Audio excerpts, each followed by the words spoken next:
Hello, everyone. I'm Dr. Marty Ross, and this is another Conversations with Marty Ross MD.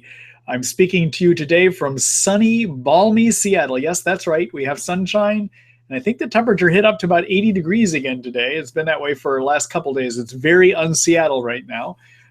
So that's why you see me in my Hawaiian shirt. I'm just kind of trying to celebrate the sunshine that we're having here. For those of you that are new to the webinars, welcome.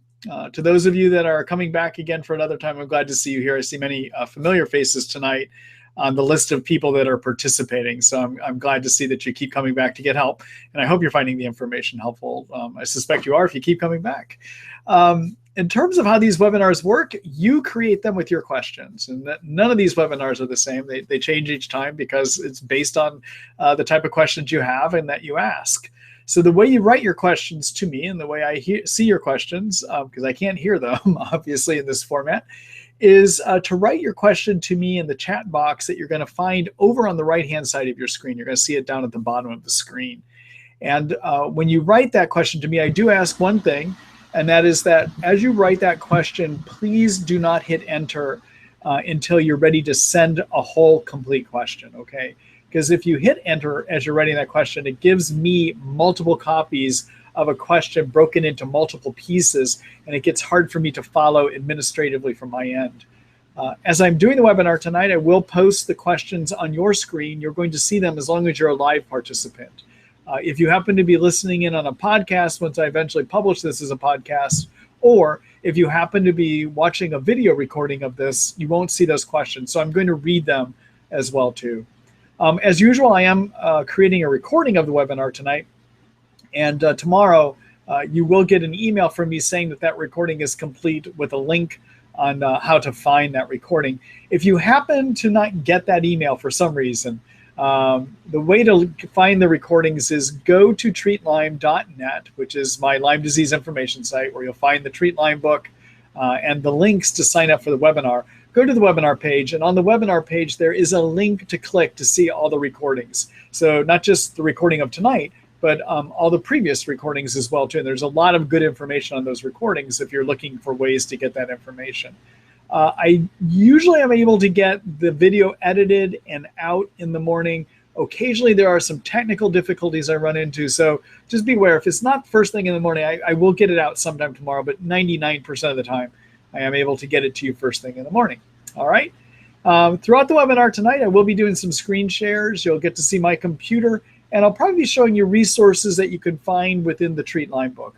As you know, it's an online resource that I have written that gives you a lot of useful information about various aspects about Lyme disease, questions you may have, and even ways to manage the illness too. So we'll show you some screen shares tonight too. All right. So without any further ado, I think we'll go ahead and get started here. So first question is from Jackie. Hi, Jackie. Oh, by the way, everyone, it's good to be back. I'm sorry that I had to cancel at the last minute last week. It's a long story, but I am here today. So, I enjoy doing these, so it's good to be back able to do them again. All right, so good evening, Dr. Marty. Thank you so much for your Lyme autism answer. You're welcome, by the way. My fatigue has gotten worse. I take ashwagandha and lithium orotate. Anything else for energy that will not worsen anxiety? Could B12 help? Also, why and how are sugar and yeast bad? Do they worsen fatigue and pain? Okay, so I've got a number of questions here. I'm going to try to break them into small pieces, okay? So regarding the sugar and yeast question. So as many of you know, I have described, and I think the most recent article I've written is about a group of chemicals called cytokines. So cytokines are good and bad. They're made by the immune system, white blood cells, whenever they see a germ, or they see a toxin, or they see yeast, okay? And what happens when you have toxins, or you have yeast, or you have Lyme, is often the immune system is not able to get rid of those problems, but it tries harder and harder, and eventually it makes too many cytokines. Too many cytokines are what give you your Lyme symptoms. And in fact, when we say that somebody has Lyme disease, what they really have are symptoms of having too many cytokines.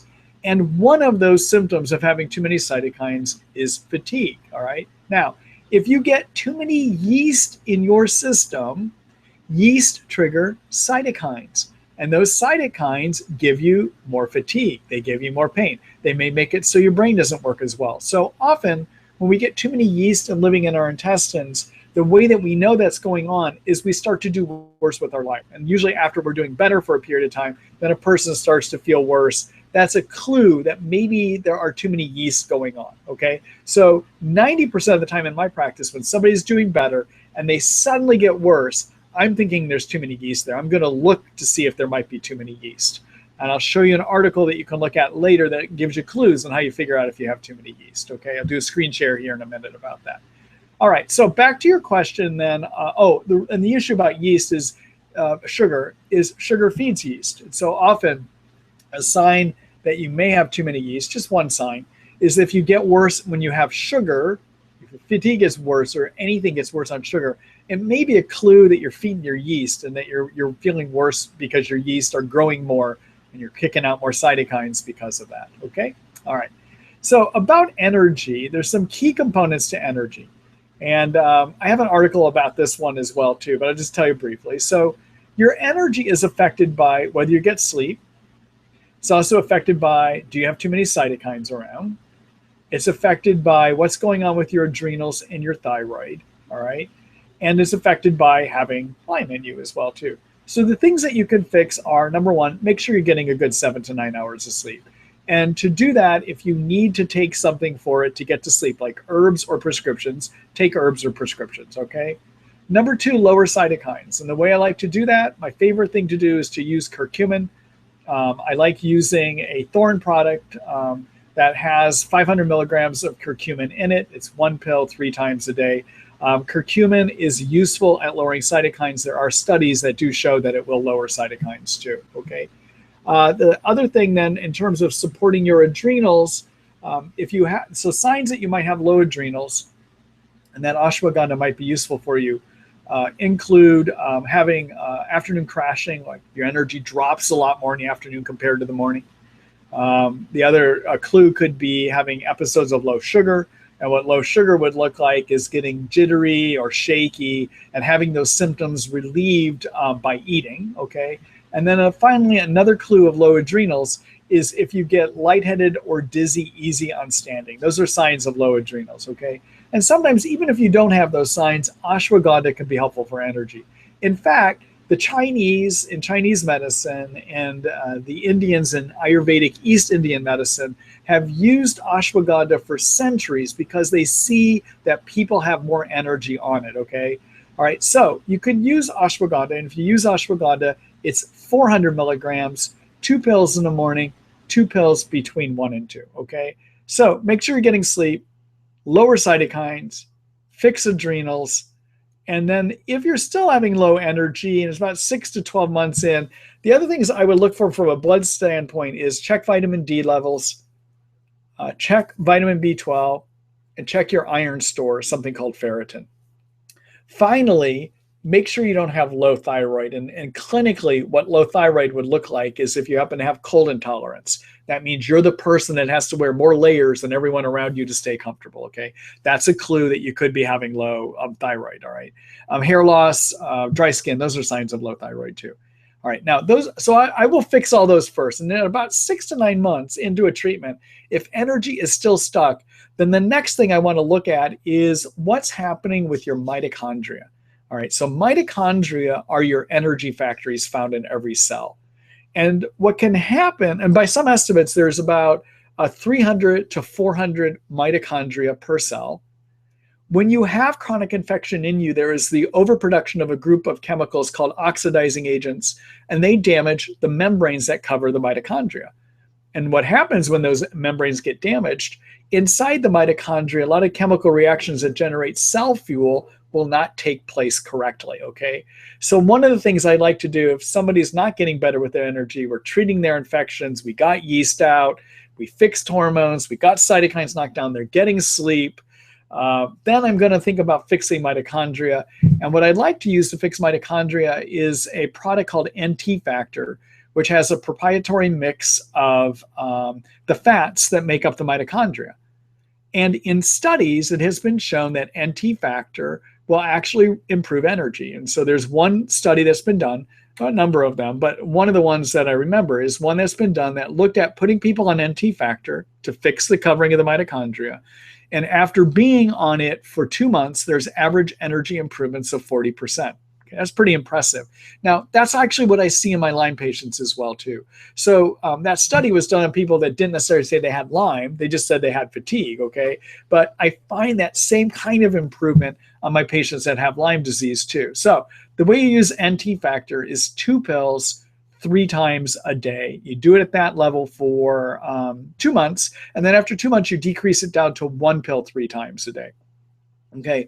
Now, other things you can do to help your mitochondria work better is to take an antioxidant called N-acetylcysteine, or NAC for short, 500 milligrams 3 times a day. Okay. If you don't eat red meat, you should also supplement one other thing, which is called acetyl L-carnitine. Acetyl L-carnitine is a transport vehicle that the mitochondria use to bring fat to the inside to be burned into cell fuel. And the acetyl L-carnitine, if you're not having red meat, you don't get enough of it, okay? So you would want to do 500 milligrams of it, 1 pill twice a day for a month, and then decrease it to 1 pill 1 time a day. Again, that's if you're not getting adequate amounts of red meat, okay? And then finally, the other thing that's useful to fix mitochondria, taken all at the same time, is to take coenzyme Q10. And I like to have people take it as a 400 milligram pill twice a day, okay?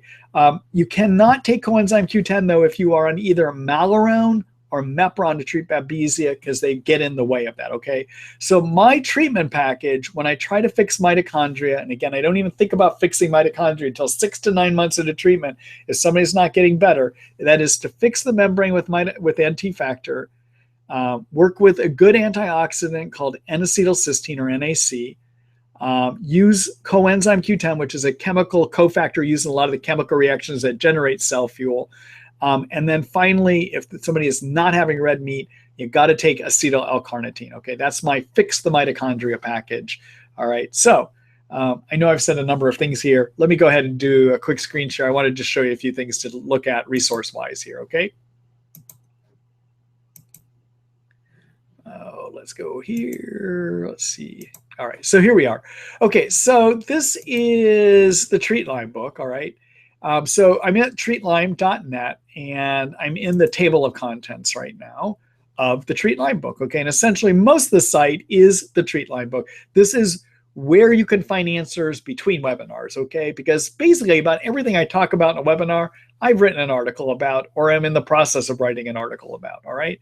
So when it comes to energy, if you want to just hear the same thing all over again, take a look at this article called Fix Fatigue, Boost Your Energy, The Basic Steps, okay? There's a whole video and written article there, okay? The other thing I should mention that you ought to do too, and I should have mentioned this earlier, as many of you know, I recommend a paleo type diet for energy to fix mitochondria, and here's that diet right here. You should take a look at that. That is a key part of improving your energy too, okay? Here's the whole article about mitochondria and how you fix them. What I have just said is a little bit of an advance over what I've written on this article. I'm going to come back, probably this video that I'll probably create a video out of what I just said and plug that in here, okay? All right, now, in terms of yeast, I said that you need to figure out, your other question was about yeast and why do you feel bad on sugar? Well, to find out about that, take a look at this chapter on yeast, okay? And in the chapter on yeast, take a look at the article called A Silent Problem, Do You Have Yeast, okay? This is how you can help figure out if you have yeast that is kicking up your cytokines, all right? And then finally, I did mention another important concept tonight, and that is this concept of cytokines. It is critical in your treatment to do something about cytokines. And so here's my latest article on that. It's called Control Cytokines, A Guide to Fix Lyme Symptoms and the Immune System. Yes, lowering cytokines will help your immune system work better too, okay? All right, so that just gives you an idea. These are some places you can come back and look later after the webinar tonight, okay? All right, let me go back here. So Jackie, thank you for that question. Everyone, I know that's long-winded, but there were a number of factors part of her question tonight. So let me go ahead and move on here. Jackie, good luck to you. All right, hello, Jim. Let's see. My real-time lab test shows gliotoxin derivative urine at 1.35 parts per billion, present if greater than 0.3, and my HLA status is mold only susceptible. C4A is 3090, C3A is 7, positive for Marcons. What can I do to fix this? My Lyme treatment has not worked. Should I test the house at this point? Okay, so everyone, Jim's put up a bunch of labs that we might look at if we're considering if somebody is having problems with mold toxicity, okay? So let's talk briefly about this, and I'm going to break down what all these numbers and labs are that he talked about. Everyone, I have to apologize. I have the world's loudest air conditioning unit, and it's actually going right now, so you will hear it blow in here from time to time, all right? The unit happens to sit right in the ceiling right above me. I'm in an old building, and so it's noisy, so I apologize. Sounds like there's a big fan going in the room. It's because my air conditioner kicks on every now and then. All right, so there is a physician out on the East Coast named Richie Shoemaker that has developed a whole elaborate science that has looked at this idea about the issues of toxicity, okay? And specifically, he's looked at an issue, and he has found science. He has science that shows that around 25 to 30% of all people, whether they have Lyme or don't have Lyme, have difficulty removing mold and or Lyme toxins once they get inside them, okay? So Lyme toxins get in us because Lyme lives in us, okay? And mold toxins can get in us either because our sinuses or our intestines become populated with them or colonized by them, and therefore we grow them and we have those toxins just get into us because the mold is living in us, okay? Or we've been in moldy environments before and we have breathed in those mold toxins, okay? Another source of mold toxins is sometimes grains of our foods can get a type of mold toxin called ochratoxin, but you don't have ochratoxin here, okay?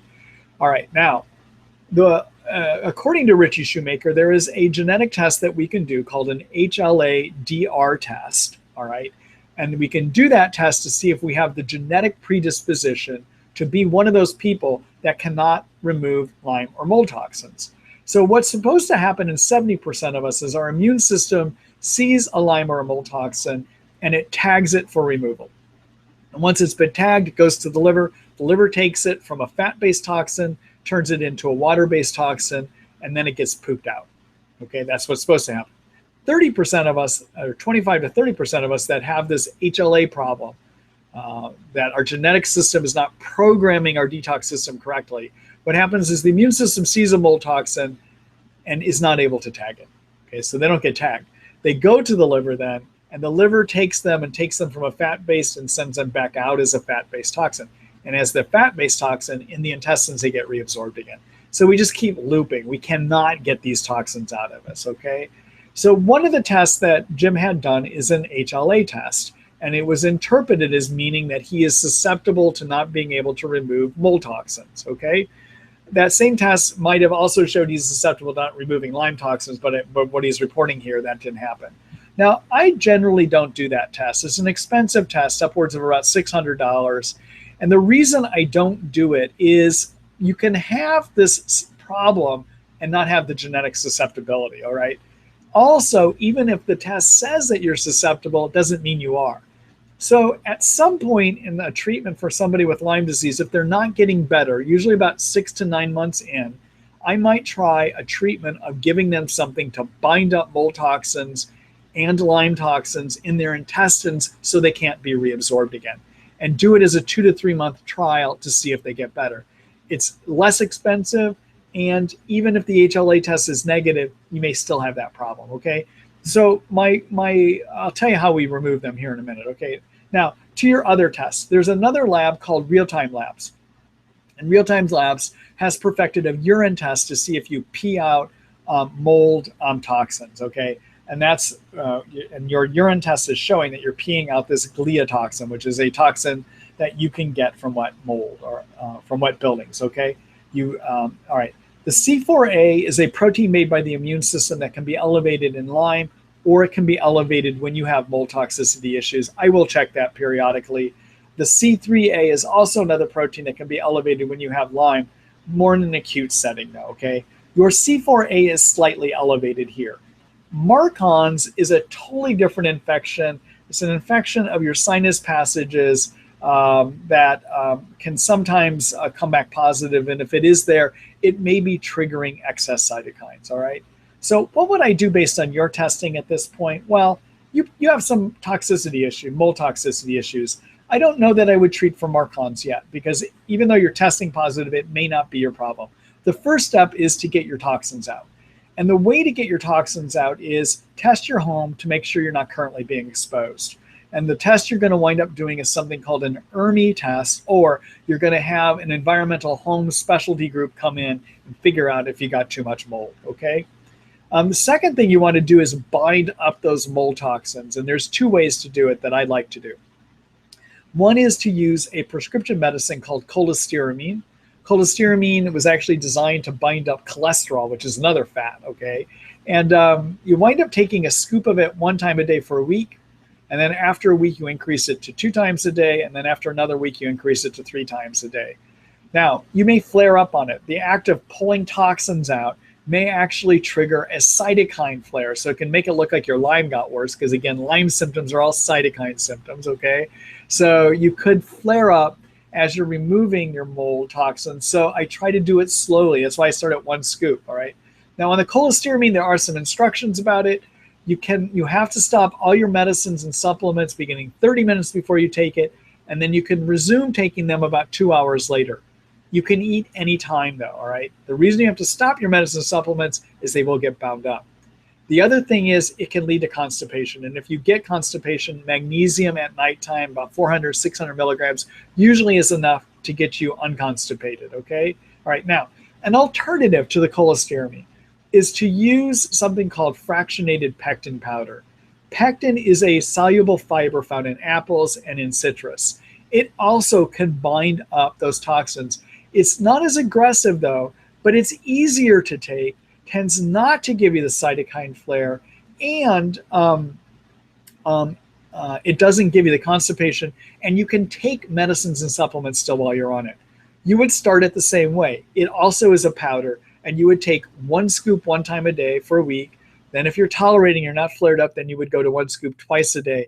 And again, then after another week, you go to 1 scoop 3 times a day, okay? Now, I usually would do my cholestyramine or my fractionated pectin powder for about 2 to 3 months and see if somebody gets good improvements, all right? So that's how I go about doing this, treating this. Now, none of my colleagues will use charcoal to bind those toxins. Some will use diatomaceous earth. Some will use chlorella. I think chlorella is worthless. Okay, I just want to let you know, I just don't think it's a worthwhile substance to use.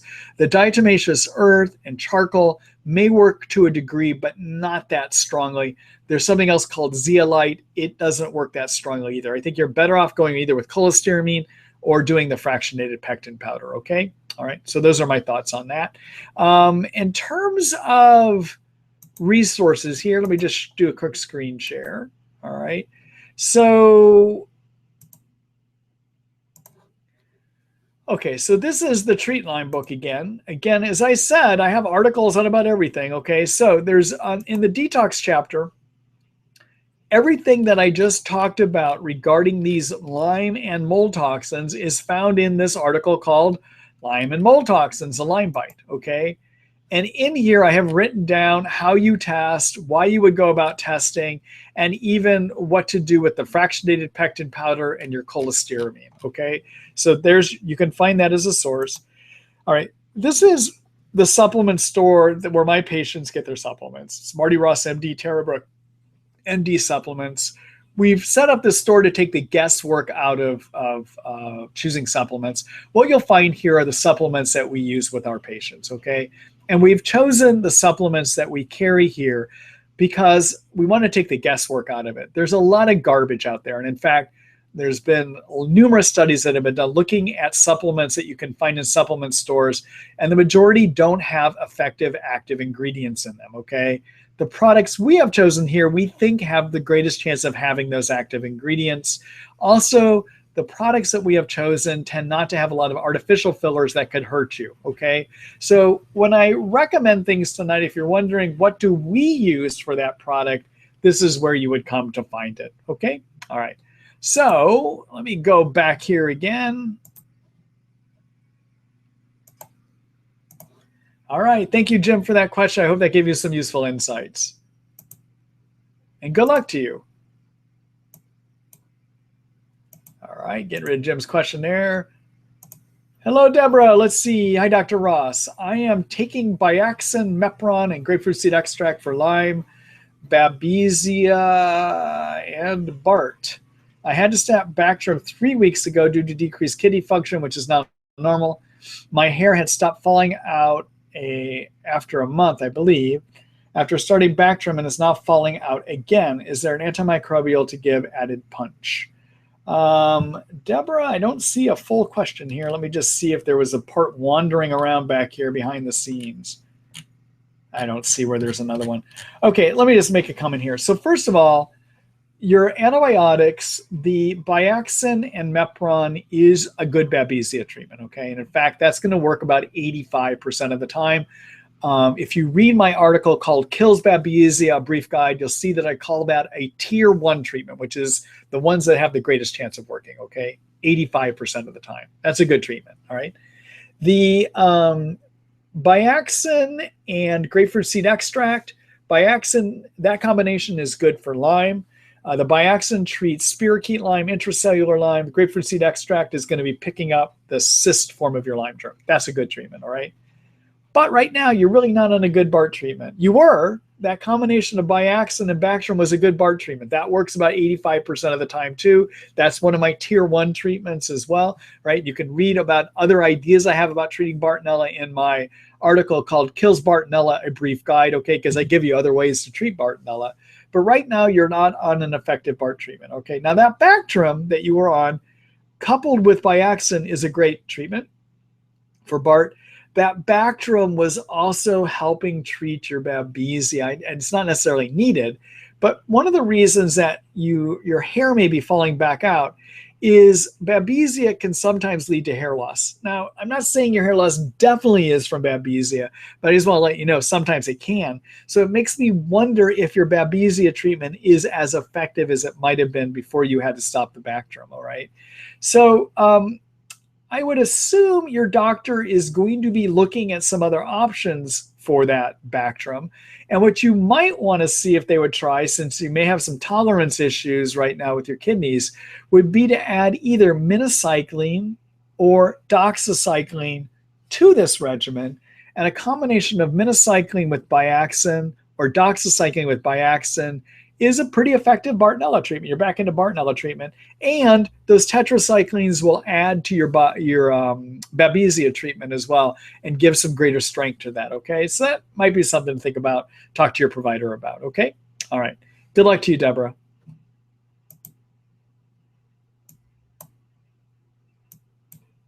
All right, let's see here. Hello, Laura. All right, hold on, everyone. It's time for a sip of water, I think.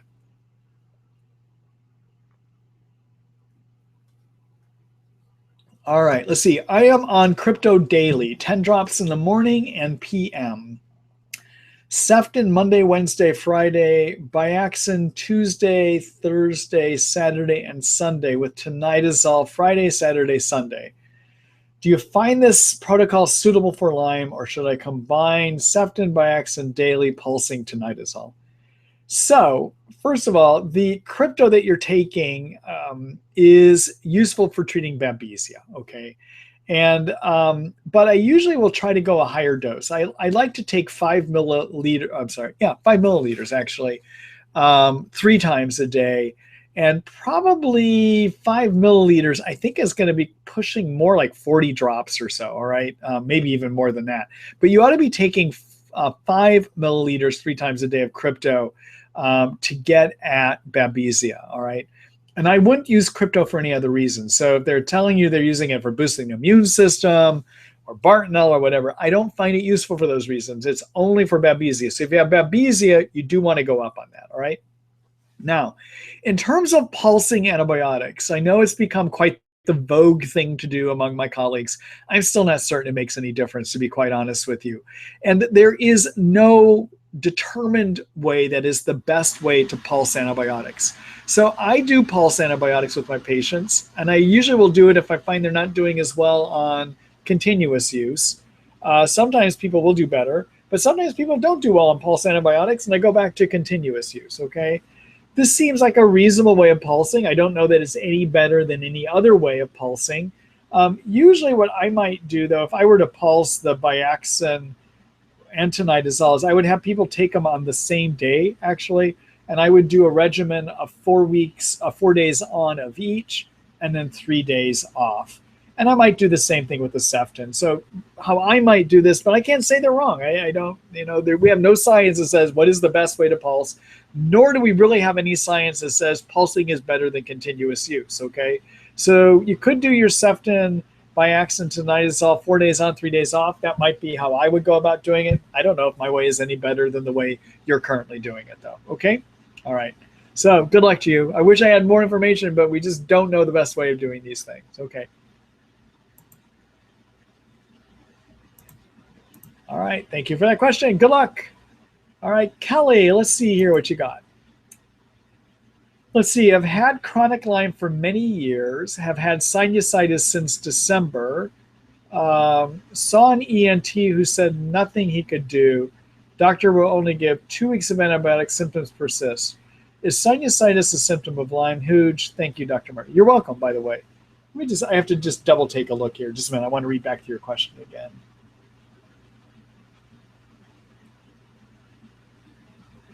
Okay, I wish I could ask you one more question. So is the ENT, I'll ask it, but I'm not going to be able to hear your response. So my question is about the ENT. Does the ENT still think you have a bacteria sinus infection? And he's just saying, I can't do anything about that. Or is he saying you have sinusitis and I'm just not sure what to do about it, okay? And the reason is if it is that he thinks there's a true bacteria infection growing in your sinuses, he should be able to drain it, or he or she should be able to give you a longer course of continuous antibiotics, because bacteria sinus infections, not caused by Lyme, not caused by other problems, can take about 3 weeks to 4 weeks of continuous antibiotics to get rid of, okay? So that's just one comment, all right? All right, now, the other thing, though, that can give you ongoing stuffiness of your nose, which is also called sinusitis, is, although not common, Babesia can. And so you might want to make sure that you don't have Babesia infection. And the way to look to see if you have Babesia, many of you know, as I've said in these webinars many times before, when it comes to Babesia, our testing is unreliable, okay? And the reason is we estimate that there are 15 to 20 strains of Babesia, and with testing, we are only able to determine if you have about a 15 to 20 strain. I'm sorry, 2 strains of the 15 to 20 strains, okay? So testing is not reliable. So what we have to do is look at what the symptoms tell us, okay? And so symptoms that make me wonder about Babesia, the 2 major hallmark symptoms, one of those is having drenching night sweats. Okay, drenching night sweats, soaking the bed kind of night sweats, okay? The other hallmark symptom can be panic attacks, okay? But there are other symptoms that make you wonder about it, okay? So one is temperature dysregulation. So like you're hot 1 minute, cold the next minute. Another one is having headaches in the front of your head, sometimes having sinus congestion. Hair loss sometimes can be a sign of Babesia. Air hunger, feeling like you just cannot get enough air from time to time. Not related to activity though, okay? Let's see, what else? Racing and skipping of your heart. Another sign of Babesia can just be just drenching, just terrible, terrible fatigue.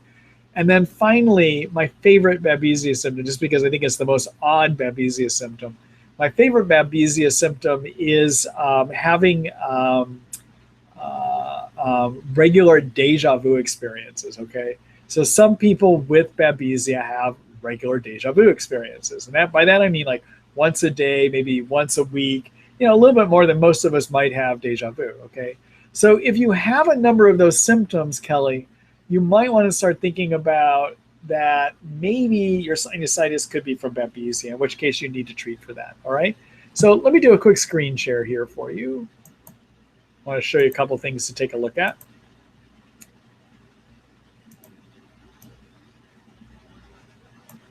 All right, so we're back in the Treat Lyme book.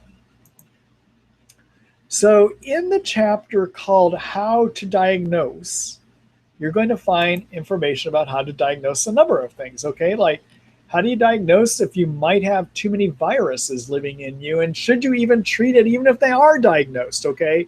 So for that, you would look at this article called When and How to Treat Chronic Viruses, all right? All right, but when it comes to how to diagnose, oh, there's your How to Diagnose Chronic Lyme Disease article, for instance, okay? So, but how to diagnose Babesia, take a look at this article, all right? So I've talked about it. There's even a video in here that you can take a look at too, okay? All right, and then let's see, what else do we have here? How to treat Babesia. So you would go to the Infection Treatment Plans chapter, and you would read the article called Kills Babesia, A Brief Guide. Okay, and in here you're going to see that I give you both herbal prescription options, and I explain the risk or the potential chances that they will even work for you as well too. Okay, all right, so those are just some resources to take a look at. All right, let me go back here. All right, Kelly, thank you for that question. I appreciate you asking that, and good luck to you. All right, let's see here. Deborah, let's see. I think this is the second part of your question you asked me earlier. Well, I guess he's not going to go for that doxycycline because that will chew your gut up. So if you want to add to your Babesia treatment, there is one thing you can do that probably wouldn't be so harmful to your gut, and that is to get some artemisinin, 100 milligram pill. I might start at 3 of the 100 milligram pills 3 times a day for 3 days in a row, and then take 11 days off. If you tolerate that first round and it doesn't knock you down too badly, then the next round you would go up to 4 pills 3 times a day, 3 days on, 11 days off. You can add that to the, I think you said Malarone you were taking, or Mepron that you were taking, okay? You could easily add that to that, as well as the Biaxin, okay? And then in terms of Bartonella, you might want to look herbal as a means of augmenting what you're doing. And what I would add to your existing treatment then, the prescription you're taking of the Biaxin would be to add the herb called Houtunia, and that's Houttuinia, Houtunia. It's a Nutramedix product, and you would want to do 30 drops of that twice, or actually start at 5 drops twice a day and work slowly up to 30 drops twice a day on that, okay?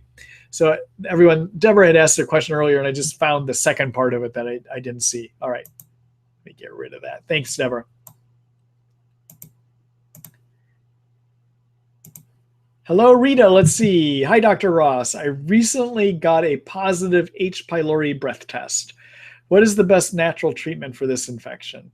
You know, I am really not I don't know.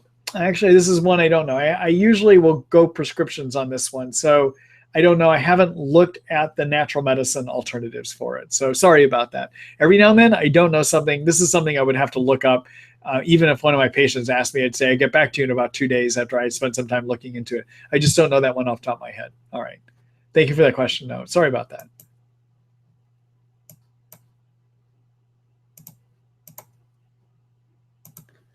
Hello, Maria. Let's see. I've been on Lyme, Bartonella, Babesia antibiotics for over 1 year, and I still feel much worse than before I started the antibiotics.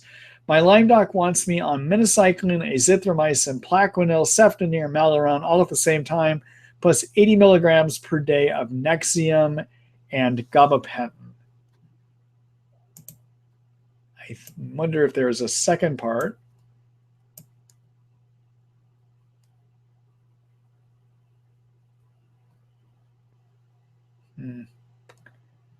Well, Maria, I don't see where the second part of this question is, but I will make some comments about it, okay?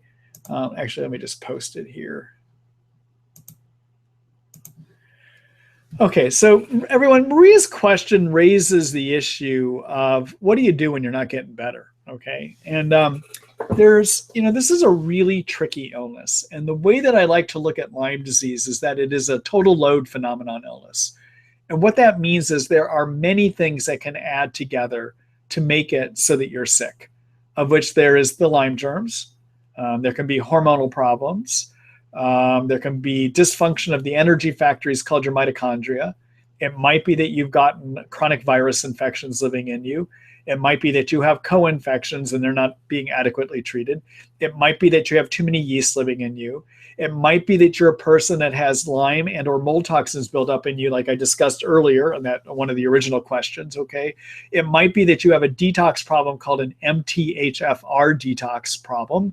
It might be that you need to do things diet-wise to support you. It might be that you have developed an autoimmune problem where your immune system now is keeping you sick from having had Lyme in you, okay? So there's a lot to look at regarding that, all right? So I'm going to show you where you can look at this because you need to do some reading and decide what are the next steps that you want to take, okay? Because besides just going after your germs, he's doing more of the same. You need to start looking at what's being missed, all right? So let me show you. I'm going to do this quick screen share and show you the chapter where you can start looking at other things that keep a person sick. And where you're going to look at that is in the chapter called Can't Get Better, ? Do this, okay? And in this chapter, I talk about detoxification treatments that you might want to start looking at. Consider treating for biofilms, removing biofilms. Biofilms are slime layers that block out your antibiotics. Consider treating for chronic virus infections. Consider fixing your mitochondria. Make sure that you really have gotten rid of your co-infections. Look at doing treatments to fix autoimmune problems. Think about doing things like low-dose immunotherapy to get rid of chronic inflammation, and look at the possibilities of do you have too many yeast, okay?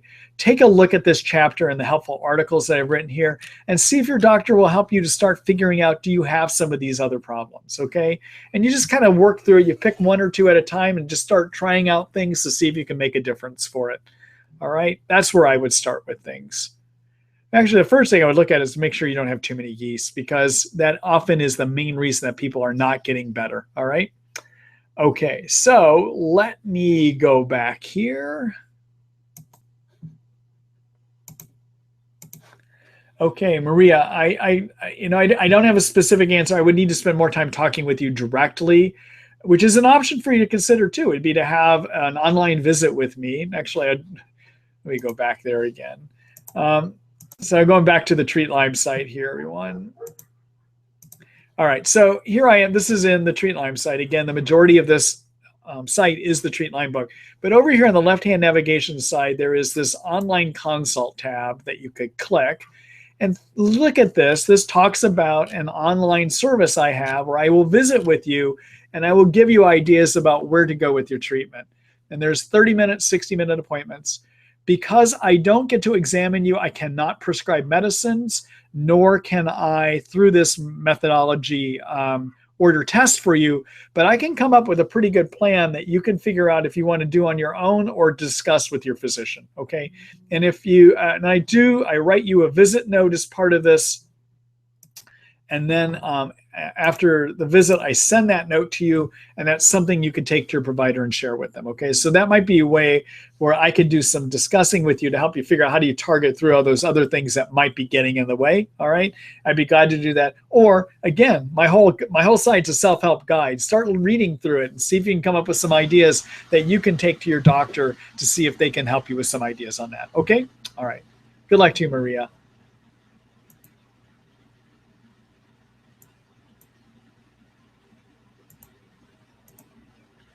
All right. Hello, Debbie. Good to see you here again. Let's see. Is there a test for, or are there clinical signs or symptoms that might help to diagnose hypercoagulability? My daughter is having a lot of pain at night, resistant to the usual treatments. Thanks for your support. So there is, boy, I'm going to blank here. What I would do, it is possible to get a D-dimer test, and also to look at fibrinogen, get a fibrinogen level. And if those are elevated, it can sometimes indicate hypercoagulability, okay? But another thing to do is to try to thin the blood as an experiment to see if it will make a difference. And the way to do that thinning is to use an enzyme called lumber kinase. So lumber kinase is made by earthworms. and it's a group of enzymes actually that come from the skin of earthworms. You've got to love Lyme disease. I mean, we have to use the skin of earthworms to help people, okay?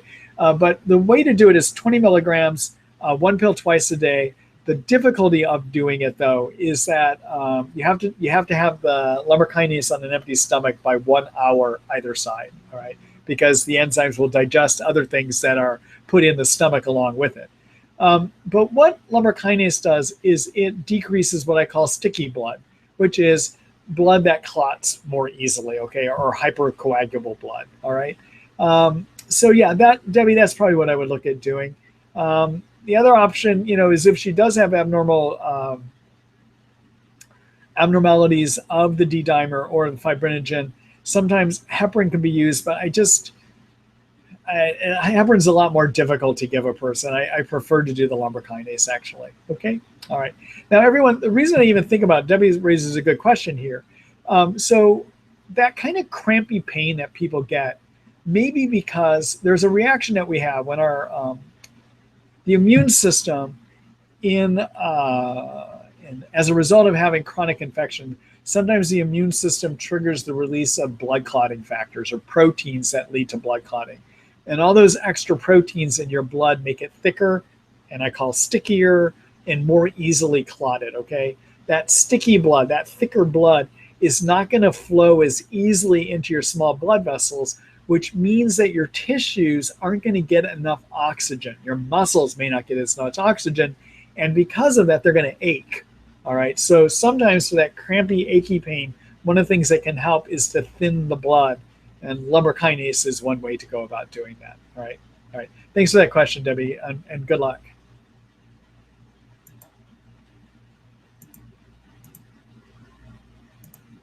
Hello, Eric. Let's see. Hi, Doc. What do you think about coffee enemas for detox and help with pain? My wife's LMD recommends them highly. Thanks. So I have mixed feelings about them. So let me tell you what they do first, and then tell you why I have mixed feelings and what alternatives I recommend. All right. So coffee enemas, the way they work is there's two things that they do. So number one, the tannins in coffee, a group of chemicals in coffee called tannins, irritate the lining of the intestines when you give it as an enema. And that triggers the intestines, the muscles that line the intestines, to contract, to squeeze poop through, all right? In other words, to get you to have a bowel movement, all right? So that's one thing they do, is they cause you to have a bowel movement, all right? The second thing that coffee can do is it can cause the liver to excrete, to get rid of toxins more easily, all right?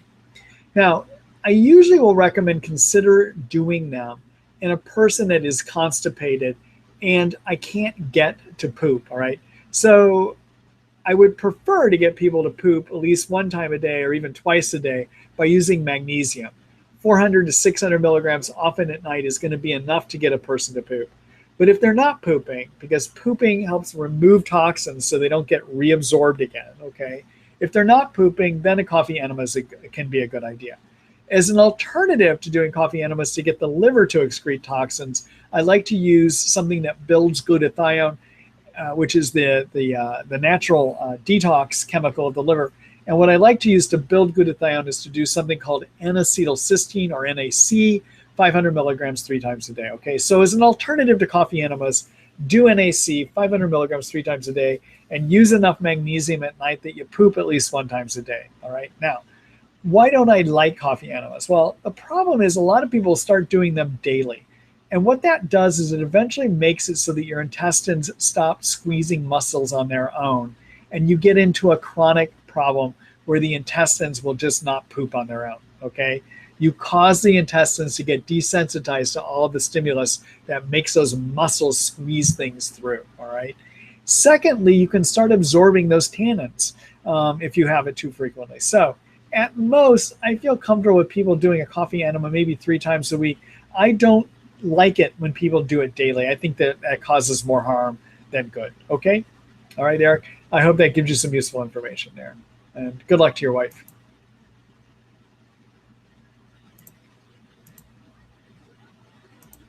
All right. Hello, Maria. Let's see. I've been on Lyme, Bartonella, Babesia antibiotics for over 1 year. And I still feel, wait a minute, I already answered that earlier. All right, let me get rid of that. I think Maria posted that a number of times, actually. All right, hello, Val. Hold on here just a minute.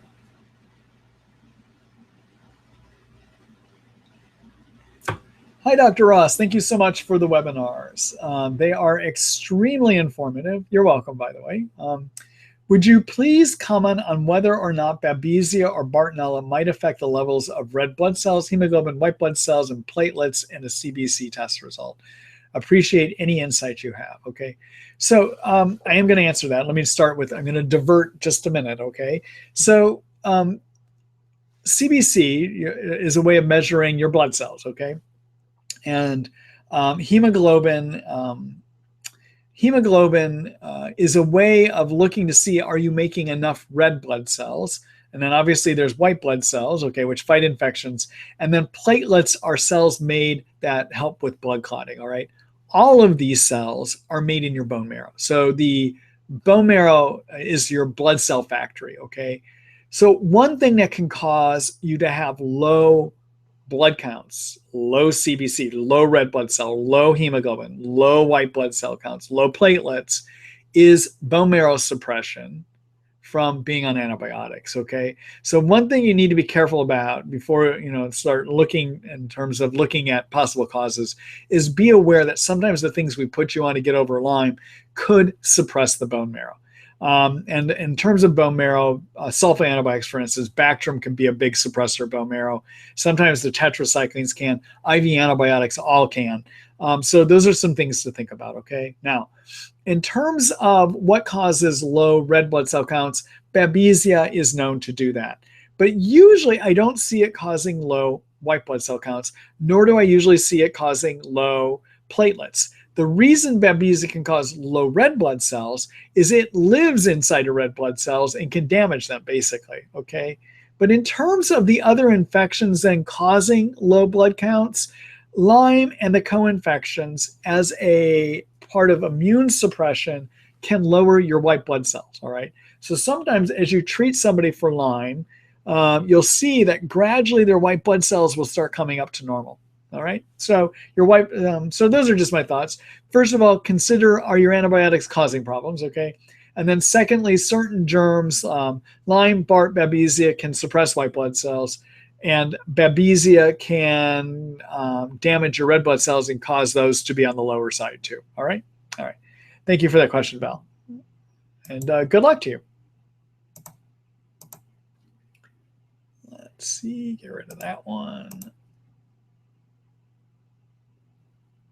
So I've got a number of questions that got posted 2 times here. I'm just trying to get rid of them, everyone. All right. Hello, Jen. Let's see. Hi, Dr. R. Hello. Let's see. What are your views on medicinal marijuana and CBD oil? I like it. Actually, that's my view. But let me round that out a little bit. Let me talk about what it can do and probably what it's not doing that great. All right. So I speak about this from being from a state, Washington State, that's had a medicinal marijuana law in our books for some time, okay? And so I have a number of patients that are actually on these that I use for medicinal reasons, all right? So let's talk about marijuana first and then what CBD oil is. So marijuana, the plant, has the bud, okay? And then there's the green leafy parts and the green stems, all right? The bud is what people use recreationally. And that's what gives you the high. And it's rich in a chemical called THC, all right? Now, THC is what gives you the high, but it also has good medicinal effects. The THC can help with pain. It can help with your nausea. It can help with fatigue. It can help with all those, okay? Now, the one thing that THC doesn't help with is it does not improve your cognition. In fact, it may hurt your cognition. That's one of the side effects of if you use THC. THC is good for pain as well, too, okay? Now, the THC has a drawback, though. It makes you high, okay? All right. Now, CBD, on the other hand, is the oil that is extracted from the green parts of the plant, not the bud, but the green parts of the plant. And it also has the same medicinal qualities that THC does, but it tends not to give you the high. Therefore, you can get higher levels in you, okay? Now, there is not such a thing as pure CBD oil. Usually it's going to have a small degree of THC, but you can find, especially if you're in a state where you have medicinal marijuana laws, you can, working with your medical marijuana dispensary, you can often work with them to find the lowest THC content CBD oil, okay? And I encourage that, all right? Now, there's a colleague of mine, Dr. Ernie Murakami, who many of my Canadian colleagues know about and my patients know about, and those across the border that are listening in tonight, you know about. Ernie is a physician that was lost his license for treating Lyme disease in British Columbia. They did it through a witch hunt where they thought he wasn't writing well enough and they were going to send him back to school to learn how to write. I mean, that's how ridiculous this whole thing can be. But Ernie, even after he lost his license, decided to keep on fighting, and he has helped train numerous naturopathic physicians in British Columbia and across the country to treat Lyme, so that even though the MDs can't treat up there, the NDs are stepping up and doing it. And that's great. And then Ernie continues to be just a valuable resource. He has become an advocate for CBD oil. And I know that he talks about experiments, petri dish experiments, et cetera, that show that it can kill the germs. I generally don't find it to be an effective germ killer, though. I want you to know. I think it can do some killing, but I think there are better ways of killing the germs. Yes, I agree. There are petri dish experiments that show that it may kill the Lyme germs, but I think in humans, it doesn't work as well. Now, having said that, I just had a visit with a patient of mine today that started CBD oil and has had huge Herx reactions. So for some people, it can kill, okay? But across the board, I just don't find it to be as useful as other modalities of killing the Lyme germs, okay? Now, if you were to buy CBD oil and you are not in a medicinal marijuana state, you're probably going to wind up getting it through Amazon. And that CBD that you're going to find on Amazon comes from hemp. It is not coming from marijuana. It probably is not as effective. I just want to let you know that, okay? So if you have an opportunity, you happen to be in a medicinal marijuana state, you want to give your CBD a try, give it a try. And go to one of medical marijuana dispensaries and see if they can give you their highest quality stuff, okay? So I believe in it. I think it can help some people. I don't think it is the cure-all, though. That is purported to be online, at least from what I hear people are reading about. All right. Thank you, Jen. Good luck.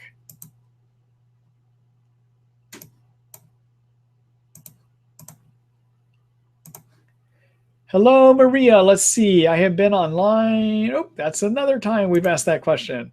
Maria, you were nothing but persistent earlier with that question. All right. Hello, Rose. Let's see here. My daughter recently had a dark field microscope test. We saw many Lyme spirochetes swimming around and other issues. Is it usual to see them in the blood, or are they more often in the tissues? Thank you. So I know that some of my colleagues use dark field microscopy. I'm not sure if what they are always seeing are truly Lyme spirochetes or something else, all right? So I don't trust the reliability of it. I just want to let you know that. So beyond that, I don't really have anything else to say. All right. I'm sorry I don't have a specific answer for your question. I just don't trust them. All right. Thank you.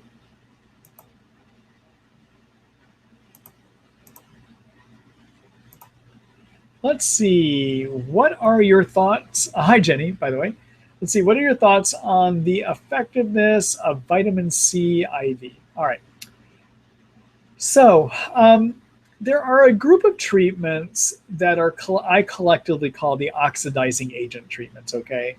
So many of you know there's antioxidants, right? Okay, so the opposite of an antioxidant is an oxidizing agent, all right? So our bodies, as a result of all the chemical reactions that occur on a regular basis, make a group of chemicals called free radicals and oxidizing agents, okay? And oxidizing agents in our bodies are waste products, and they damage things, all right? And if we don't have enough antioxidants in us, they can damage our mitochondria. I talked about that earlier tonight. They can cause premature aging. They can cause cell damage, all right?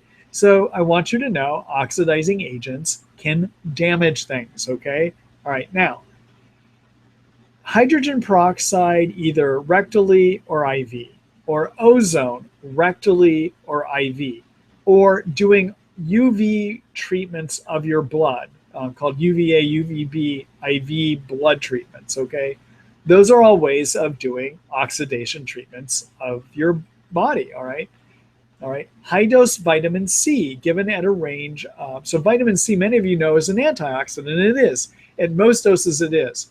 But if you start getting to a range of about 30 to 50 grams at a time, which can only be given IV, you cannot take that orally. It would cause massive diarrhea and massive upset stomach.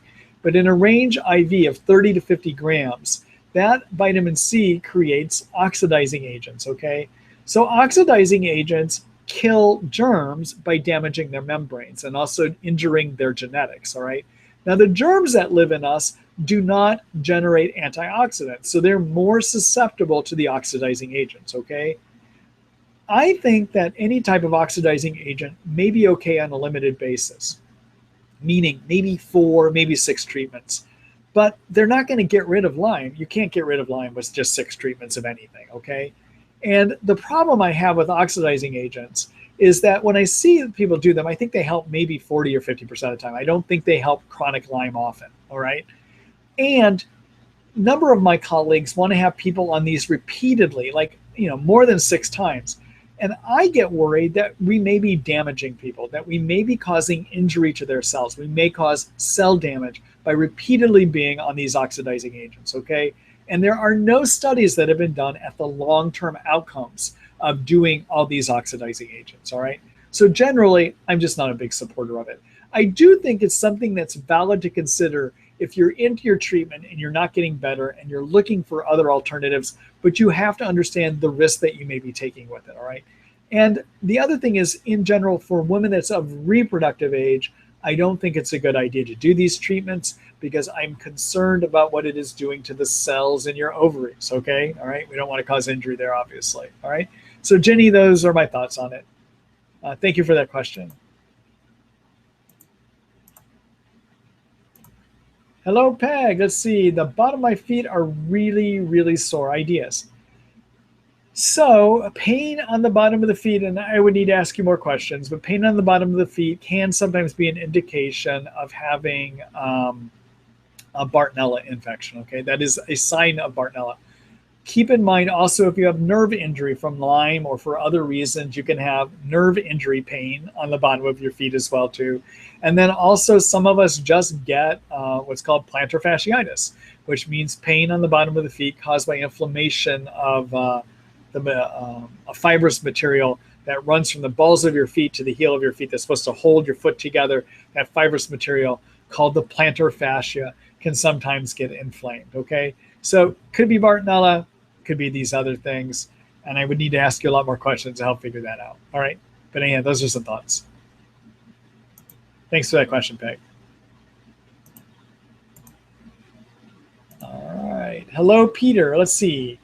What is bacterial gut dysbiosis, and can you offer suggestions to address it? Okay, so dysbiosis means an abnormal mix of bacteria in your intestines, an unhealthy mix of bacteria in your intestines, all right? So our intestines are lined by both bacteria and yeast. And sometimes the yeast can grow too much, which pushes out good bacteria. Also, as a result of alcohol, cigarette smoking, being on antibiotics, stress, we sometimes can develop an imbalance of good bacteria, and that's dysbiosis. Now, you need a balance of good bacteria to help keep yeast at bay so you don't develop too many yeast in your intestines. And also, good bacteria help remove toxins. Good bacteria will help with food digestion. They break food down into smaller and smaller particles so they can get absorbed into our intestines, okay? So if you have dysbiosis, you may get gassy or bloated, and you may have bad digestion, basically. And it can make it easier for yeast to live there as well, too, all right? So first of all, you want to make sure that as part of your dysbiosis, you won't have not acquired too many yeast. And if you have, you should do something about that. So Peter, to figure out if you have too many yeast, I showed you earlier tonight an article, but go to the yeast chapter in the Treat Lyme book and look at that chapter about ways to figure out if you have too many yeast. And if you do, you need to treat too many yeast, okay? And as part of treating too many yeast, and also as part of treating dysbiosis, you need to build up healthy bacteria. And I'd like to do this in 2 ways. So bacteria that live in our intestines are primarily made up of something called bifidobacterium and lactobacillus. All right, lactobacillus, a common variety is Lactobacillus acidophilus. Many of you have heard of acidophilus, okay? So that is one strain of lactobacillus, okay? So I like to get people on a good source of lactobacillus and bifidobacterium. My favorite is to use a product that has been proven scientifically to repopulate the intestines, and that's a product called HMF Forte. And I usually have people do 2 to 4 pills one time a day, all right? The other thing I'm doing these days is having people also take soil-based probiotics, all right? Bacteria from the dirt, bacteria from the ground. The reason I'm doing that is if we look at studies about what's happened in our intestines over the last hundreds of years, there's good evidence that shows that what was in our intestines hundreds of years ago isn't there now. And that is that what used to be in humans' intestines was related to the soil, all right?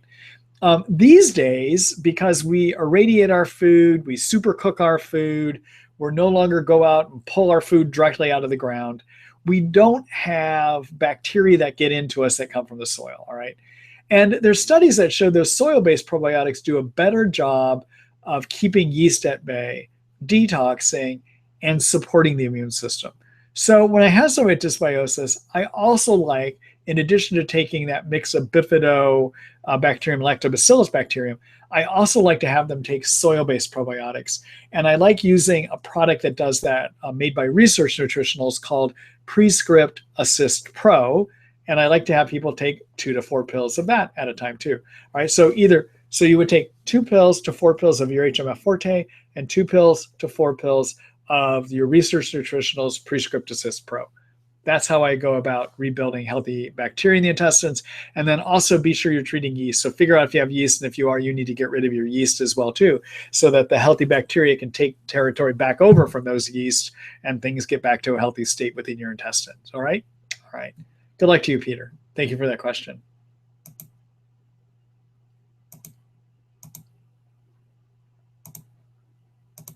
All right. Hold on here a minute, everyone. I got to just double check something. Okay, next question is from Donna. And hold on here a minute.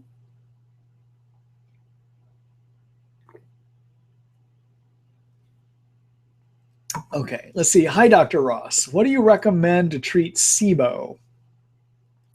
High levels of hydrogen on a test, very constipated with occasional diarrhea, lots of bloating and abdominal pain, skin rashes. Thank you so much.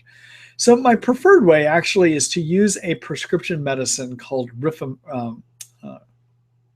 I'm going to blank here.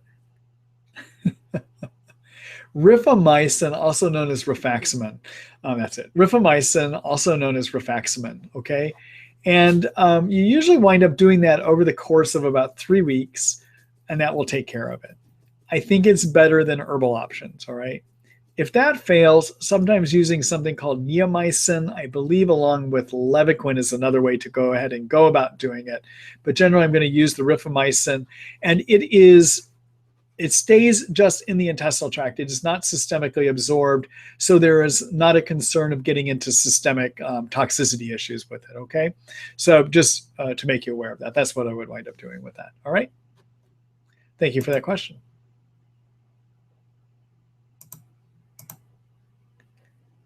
Let's see, get rid of that.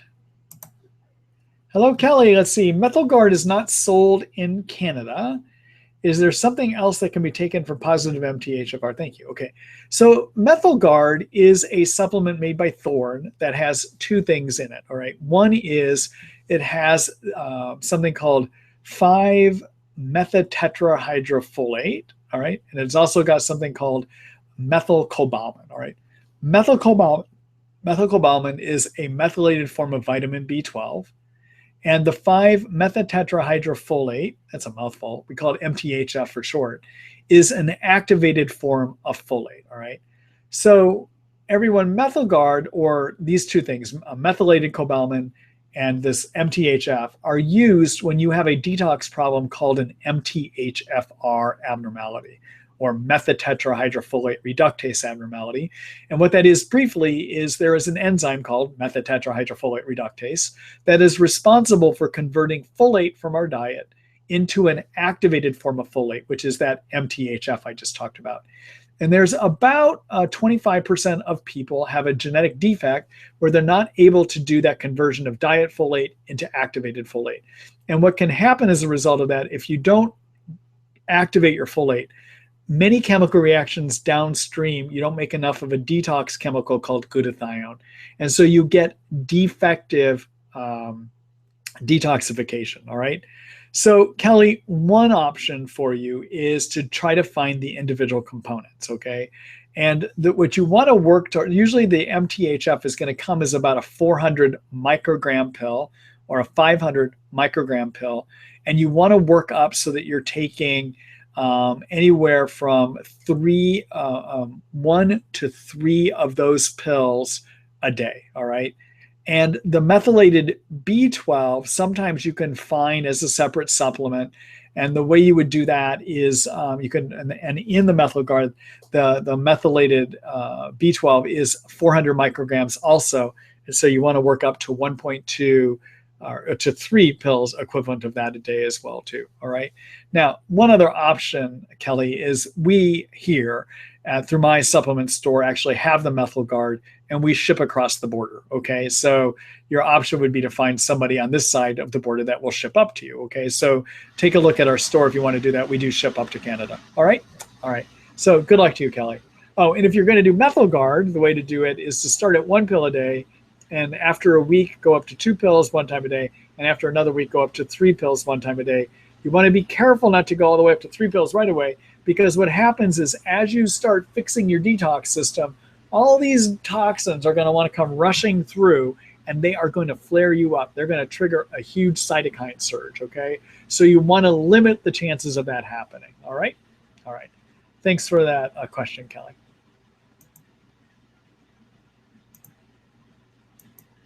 All right. Hello, Charlene. Let's see, hi, Dr. Ross from the Chronic Lyme Summit. Do you think IV vitamin C given several times could cure chronic Lyme? Absolutely not. I think I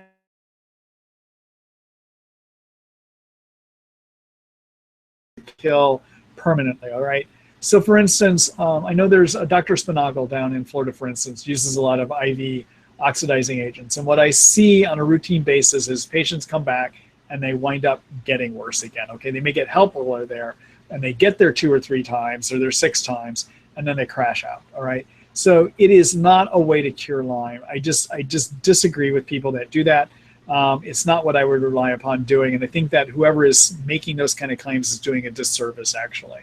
I feel strongly about that, you can tell. So no, I don't think so, all right? So anyhow, Charlene, thank you for that. Thank you for that question. Oh, Charlene, if you were listening in earlier tonight, I answered earlier a question about what I think about oxidizing agent treatments in general, which high-dose vitamin C is that, okay?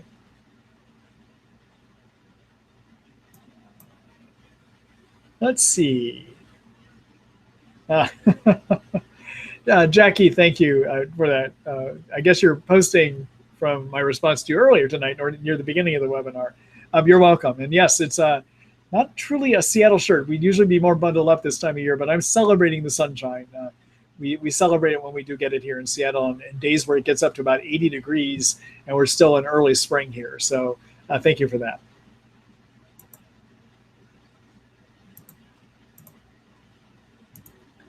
Hello, Emily. Let's see. What dosage of milk thistle do you recommend? Is it possible to take too much? So no, it's not going to really be possible to take too much milk thistle, but I want to caution you about using milk thistle and suggest that you do something different to actually support your liver, okay? So milk thistle is an antioxidant that helps support the liver, and it can help protect it against harm of the antibiotics, and it can help support liver detox, okay? All right. Another way to support your liver is to build glutathione or to take glutathione. All right, so there's when the liver detoxes something, it goes through 2 steps. It goes through something called phase 1 detox, and then that substance being detox then goes through something called phase 2 detox. All right. substances that go into phase 1 detox, and they all have to go through phase 1 detox before they can go through phase 2 detox, okay? So things that get detoxed first go through phase 1, and when substances come out of phase 1, they're more toxic, okay? So phase 1 detox creates worse toxicity, all right? All right, now most of us have blockage in phase 2 detox, with some blockage maybe in phase 1. Milk thistle is a better supporter of phase 1 detox. So if you are using milk thistle without doing something to adequately support phase 2 detox, you may be hurting yourself. You may be causing more toxin issues, okay? That's why I say I'm cautious about using it. My preference is not to do milk thistle, but rather to use either glutathione. And if you do glutathione, so glutathione is the master detox chemical you actually used in phase 1 and phase 2. Okay, that's why it's a better idea. And what you can do with glutathione, you can either take it directly in an oral form, in a liposomal form. Liposomal means it's microscopically wrapped in fat, which increases its ability to be absorbed, okay?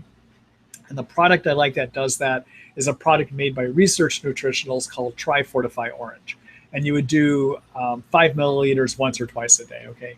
Another way to raise glutathione is to take N-acetylcysteine, 500 milligrams, and you would want to do it as a one pill 3 times a day. It's a building block for glutathione, and it will protect the liver. It will help build more glutathione too. If you choose to keep doing milk thistle, you would want to do it along with either taking N-acetylcysteine or adding glutathione. But if you go with the N-acetylcysteine or with glutathione, you probably don't need to do the milk thistle, okay?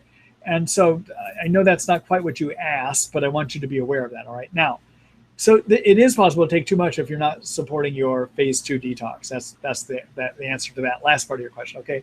So what's a good dose? Somewhere around 210 milligrams, 2 or 3 times a day is usually what I'm going to recommend on milk thistle, all right?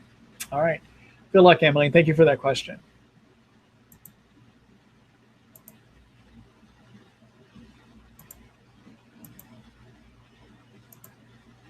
All right, let's see here. Sorry about that. I want to have an itchy nose there. Let's see. Thanks so much, Dr. Ross. Do you put all your patients on a gluten-free diet? And I have another question. Does being on antibiotics for extended period of time create permanent damage to the microbiome? Thank you so much. All right. So to answer part 1 of your question, I do tell people to come off gluten. And the reason I do it is gluten in many people and in most people is pro-inflammatory, all right? And we're already swimming in too much inflammation and Lyme as a result of the immune system overproducing these chemicals called cytokines. So I want to do everything possible to lower inflammation. So I do try to have people come off of gluten, all right? The second part of your question, everyone, microbiome means the bacteria that live in us and on us, all right? And it's a good question. So do the antibiotics knock and change that microbiome? You bet they do. And so there is a risk of being on antibiotics, but you have to weigh it out against the risk of your Lyme, all right? So being on antibiotics, you get the benefit of getting your Lyme knocked down, but there is a risk of changing your microbiome. The microbiome will probably stay forever changed to a degree after you've been on antibiotics. The best we can do to fix that microbiome is dump tons of probiotics in you, okay? Using the HMF that I talked about earlier and using the Prescript Assist Pro. It's a matter of weighing out risk and benefits, all right? And unfortunately, when you have Lyme in you, you have greater risk of not doing something to get rid of it than risk of harming your microbiome, basically. So I think it is advantageous to kill your Lyme, even though I do recognize that you are altering the microbiome too, all right? Okay. Thanks for that question, Gloria.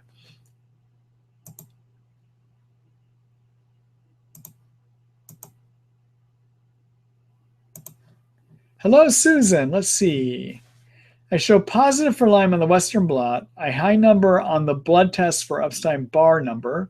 No symptoms showed up until I was diagnosed with post-concussion syndrome in August of 2015. I have fatigue, insomnia, immediate short-term memory loss, no joint pain. I'm taking AL complex. Was Lyme? Oh, there's a second part. Oh, here we go. Was Lyme contained before the head trauma? What are your thoughts as to what I could treat first? Okay, so So many of us have can live with our Lyme infection, okay? So many of us can get Lyme in us and we cohabitate with it. Our immune system does a great job of keeping it under control. And in some of us, over time, the immune system may lose the ability.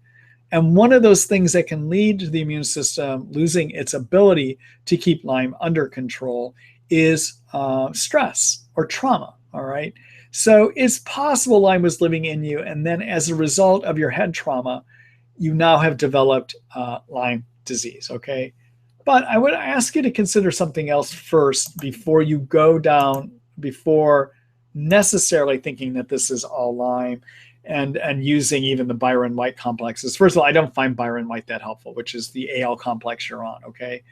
But one of the things that can happen as a result of trauma to the head is you can get injury to your mitochondria, the energy factories found in your nerve cells and all of our cells, okay?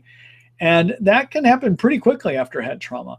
And so one of the things that you might want to consider doing to help with your memory and to help with your fatigue and even your insomnia is to fix your mitochondria, even while you're trying to treat Lyme or even before you treat Lyme. And I talked earlier tonight about how to do that when I was talking about things to do with low energy. That was one of the first questions of the night. So I'm not going to go back through it with great detail right now. But tomorrow, listen to the recording and you'll hear the steps that I said to fix your mitochondria, okay? But I would think about focusing on your mitochondria here, actually, which may help turn things around dramatically and make it so you may not even need to directly treat or attack the Lyme germs that are in you. All right? All right. Good luck to you, Susan.